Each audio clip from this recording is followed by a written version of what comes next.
ঘটনাটা হয়েছিল ওই আমার ভাড়বিটা ও পরীক্ষা দিতে যাচ্ছিল নলডুবরিতে পরীক্ষা। পরীক্ষা দিতে গেলে ও বাড়ি থেকে এসছে, ওর একটা বন্ধু ছিল সঙ্গে। ও থাকার পরে ও বানেশ্বরপুর বাজারে যখন ওই টার্নিংটা পড়তে গেছে ওখানেই অ্যাক্সিডেন্টটা হয়েছে। মানে নিজের গাড়িতে যাচ্ছিল? নিজের গাড়িতে। মানে কোন স্কুলে পড়ে? ওটা ওই বইখোলা স্কুলে পড়ে।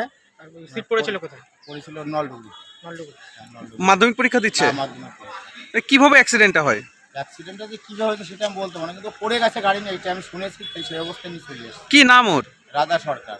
কোন স্কুলে পড়ে বললেন? মানে বইখোলা স্কুলে পড়তো, পরীক্ষা পড়েছে নলডুবরি। এখন কি অবস্থা? এখন দেখি কি বলে, মাস্টারমশাই এসছে এখন কথা তো বলছে, অসুবিধা নেই। সেলাই এখান থেকে কেটে ফেটে গেছে, এখান থেকে সেলাই করা হচ্ছে। পরীক্ষার সময় তো অনেকটা পার হয়ে গেছে, পরীক্ষা দিতে পারবে কি মনে করছেন?